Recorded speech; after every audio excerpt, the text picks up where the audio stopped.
Hi, is that Mick? Speaking. Oh, hi, it's Howard J. Foster here from Camden Town Radio. Hi, Howard. How are you doing? Hi, good, thanks. Welcome to the show. Thanks. No, it's great to speak to you. Yes, we've been reading a bit about your life and career, and it all sounds very interesting. So we might start with, I guess, your beginnings, how you started out. Now, am I right? You were born in Liverpool? Yeah, in Merseyside, actually, West Kirby. Merseyside. Okay, so outside of the city centre, but yeah. Yes. All right. And did you spend a lot of your formative years in Merseyside? I kind of I grew up with the sounds that my relatives used to play me, particularly my uncles and my granddad. My uncles used to play me Beatles and Stones stuff, and then I got into the Who myself and. Jimi Hendrix. I remember one of my uncles saying, "We can't listen to that; it's too way out." Right. Whatever way out meant. But obviously, I was way out enough to enjoy it. Yes. And then I started picking up guitar parts, particularly from Jimi Hendrix, Eric Clapton. Yes. Then moved to college up in Newcastle. Oh, right. And joined a college band there, and then. After college. Yeah. Is that around 16 that you moved to Newcastle? Or? Yeah, 16, 17, up to after A-levels to do college up there. Yeah. And formed a band called Posh Monkeys up there, which did become quite big in the scene up there. Got a top 10 hits, got on TV.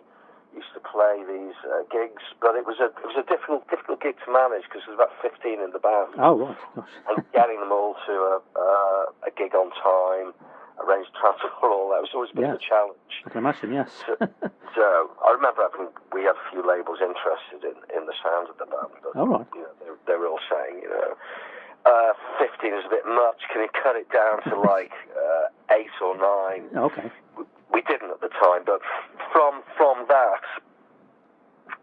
band, I started getting into serious songwriting then, and the main man in Posh Monkeys was also a songwriter, Dennis, and we got this songwriting project together called Best Cartoons, which is going to be released soon. Actually, we got a guy from Real World Studios, Tony, to remaster the tracks, and that's going to be coming out quite soon. Oh, right. So look out for that. But that was one of the first serious songwriting projects. Yes, is that an album coming out from that?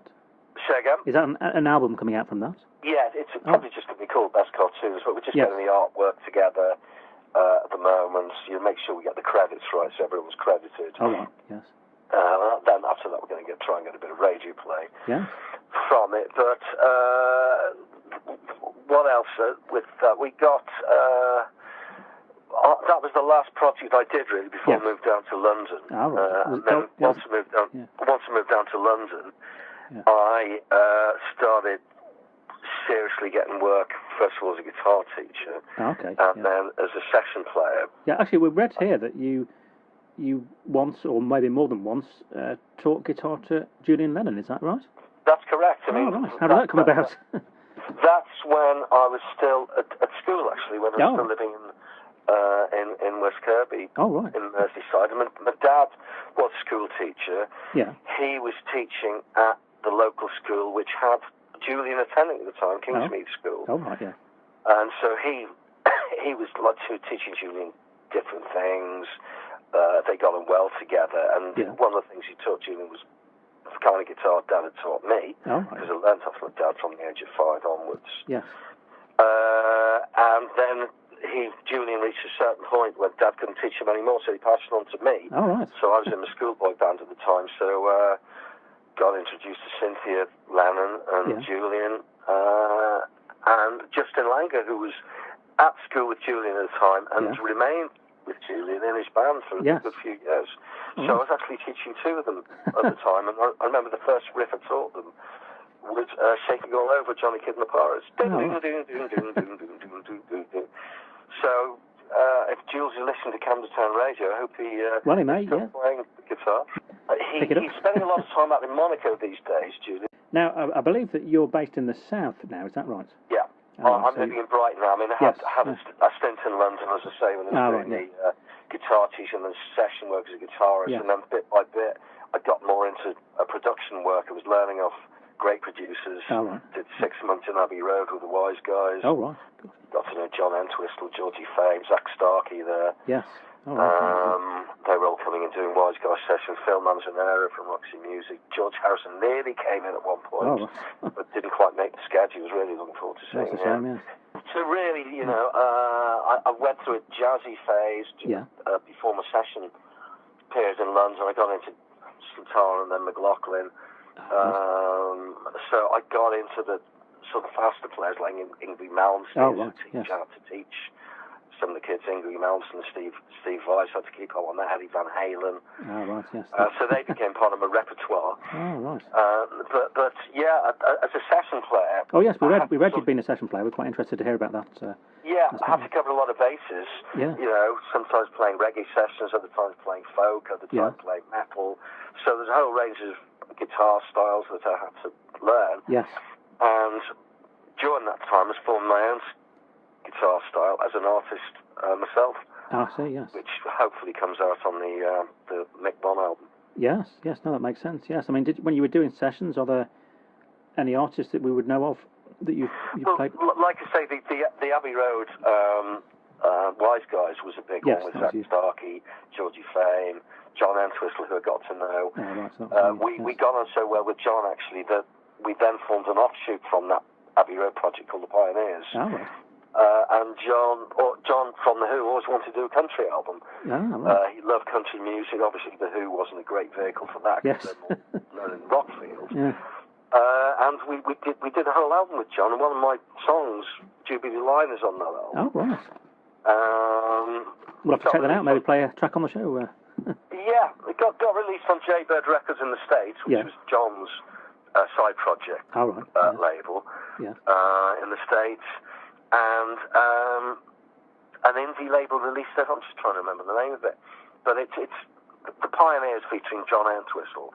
That's the name of the album. Jubilee Line's the track I wrote. All right, we'll have to check that out. What was he like to work with, John, then? Great. I mean, he one of the best bass players I've ever worked with. Yes. And he's such a nice guy as well. You know, he was the quiet, gentle one in The Who, because, Keith was the wild one. He was pretty aggressive on stage, and they needed that sort of solid, gentle guy. But if you listen to some of his bass lines, they're just so melodic and beautiful. And the amount of bass players who've spoken to during my session, trying to find out a bit more about John, because I'd worked with him, so many bass players look up to him. He's one of the most influential bass players in rock, I think. Yes. Even now, and sadly, we complete the Pioneers album. We were going to promote it, and John had agreed to go on a little tour with us in America, and it was literally the Who tour, the eve of which he died in the Hard Rock Hotel. Oh gosh, yes. He'd said once he'd finished that Who tour, he's going to go on the road with us, and we'd set up the Grand Ole Opry in Nashville and some of the country gigs to do. Wasn't to be, unfortunately, but it was a privilege and honour to know him. Yes. And work with him as bass player. Nice. You got to do the album, and you got that as a memory from the. We have, we have. Time. Yes. And that's something to be very proud of. So that's on the sort of guitar playing side. You want to know a bit about bands? Yeah, I'm interested. Yes, to know some of the bands and other artists that are influences. Yeah. Obviously, Beatles, huge influence. Bob Dylan became a big influence, and his songwriting. Yes. You know, and the way he was is so eclectic with his music. You know, it's not just him singing with a guitar. It's having a whole band and doing a whole range of styles for his songs. Yes. I love that about Bob. Would you say you're more of a Bob Dylan than a Paul McCartney style? Are you more towards that? I think so, yeah. I think so, because I like some of the protest songs Bob does. I mean, you know, the one I've got on my Mick Wynne album is All Quiet. You know, if you listen to that, it's like a snapshot out east when I was working in Pakistan with Ron Magnus. Yes. You know, how borderline the whole thing is with human life just coming and going. I see, yes. Drugs trade out there. So Bob would write about that. Yes. And as far as I know, Paul, he's written the odd protest song, but he's not known for doing protest songs. No, he's... prolific though he is. Yes. But certainly, you know, something like Beautiful Thing on my album is a nod in the direction of John and Paul and how they would get together and write something very psychedelic. You know, yes, you sounded like you could. I could just be speaking to John or Paul with your accent there. Yeah. Something very similar. But also Beautiful Thing was, you know, the fact they come from the north of England. I wanted to be some sort of tribute to songs in the north, like, you know, would Oasis do a song like that, or, you know, Stone. You know, I've got my dad who lives over in Ireland now. He's part of my roots. Yes. My mum's passed on. But I think those roots are really important, and for me it's very important in my journey to remember my roots and honour them as well. Yeah, also do you have Irish ancestry as well? Yeah, I do. I spent a lot of time over there, and when I moved down to London, actually I spent a lot of time in Camden Town. Oh, right, we'll come on to that in a minute. The Irish bands. There was an amazing pub called the Stag's Head, actually. I don't know whether you remember the Stags. Ah, right, yes. We used to play a lot in the Stag's Head, Richard Steele's, loads of Hay up in Haverstock Hill, Dublin places Castle? like that. And Patrick Bergen was the main man in the band at the time. Oh, right. Dublin Castle, was that? Dublin Castle was another one we played. Yes. And Pat went on to be a big film star, with the Enemy, Patriot Games.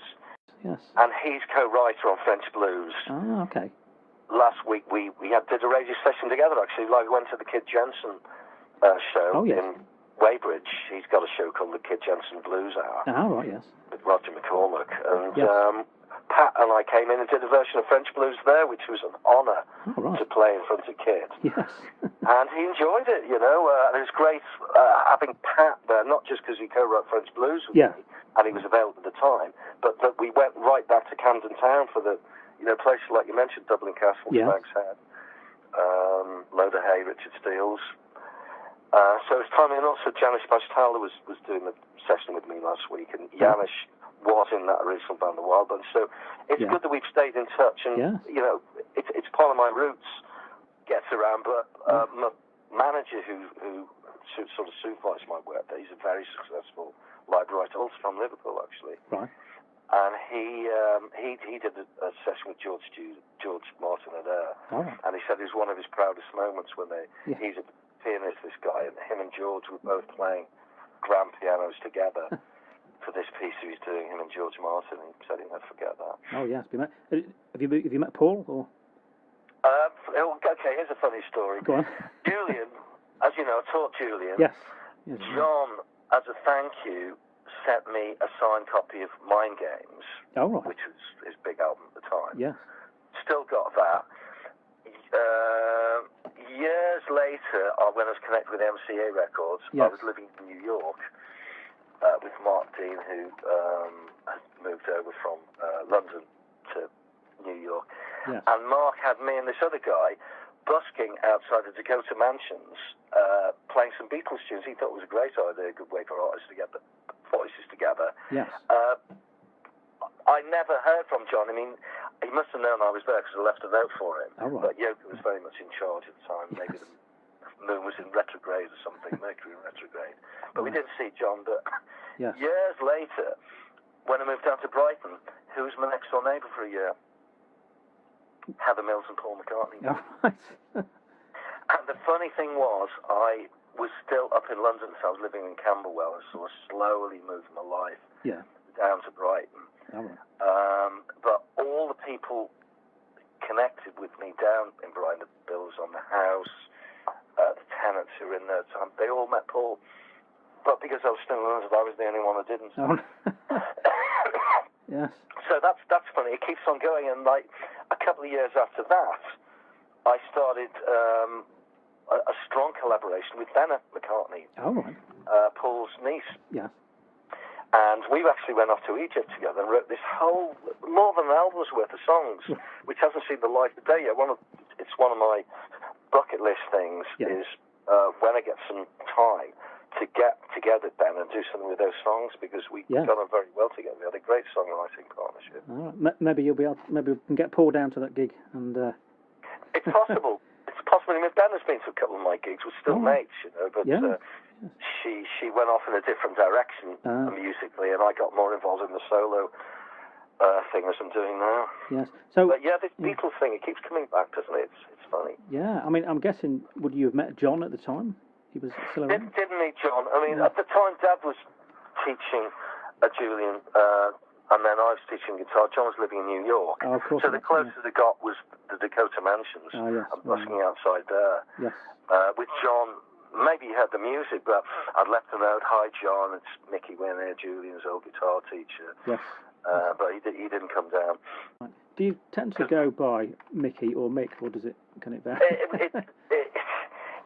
These days, it's become more Mick. Oh, right. I mean, definitely in the business, I'm more known as Mickey Wynne. Right. Sort of sessions, guitar playing, production. Yes. But these days, it's more Mick, because it's like the world of Mick. Yes. So the world of Mick covers everything from the album I'm doing, the next album going in the pipeline, the live stuff. It's all Mick, you know. Oh, right. Like Mick Fleetwood. Mick Fleetwood, exactly. Yeah. Or Mick Jagger. Yes. Paris support. Yes. All right. No, it's been great. We have a quick feature that we do right at the end, which only lasts 1 minute. It's a quick fire round of 10 quick questions. Yeah. It's called Favourite 10. Drop to 8. All right. Here we go. Favourite book? Paradise Lost. Favourite place to go on holiday? Bali. Favourite type of cuisine?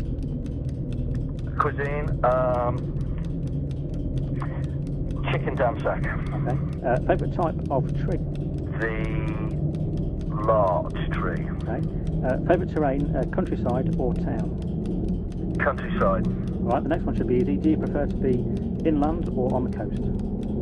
On the coast. All right. Favourite film? Wow, that's a tough one. Death in Venice. Put Death in Venice. Favourite mode of transport? Mud transport. Bus. Okay. If you had to fly or go by boat, which would it be? If I get the chance, go by boat. And finally, if you're in a restaurant and you have to choose between starter and dessert, which would it be? Dessert. Great. Watching out for the calories on the waistline. All right. Great. Well, I think it was around about time of about a minute there. Well, great. Thanks, Mick. That's been a fascinating interview. Hi, this is Mickey Wynne. Great to be on Camden Town Radio. Look out for Mick Wynne on Spotify, Apple Music, and all other good music stores, online and offline. Keep on rocking.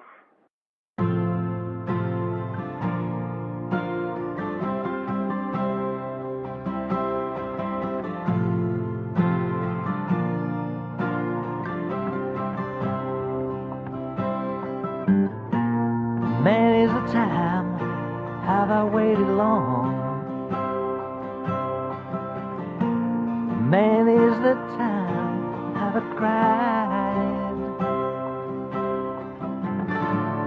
Many's the time have I spent alone. Many's the time have I died. Now it's time for my surrender of all my guiltiness and pride. I will lose all my possessions. Now I've nothing left to hide. Against all odds I'll do it. Whatever the past, I'm through it. Down through all the darkest nights and those rainy days, bring me closer to you. Yeah.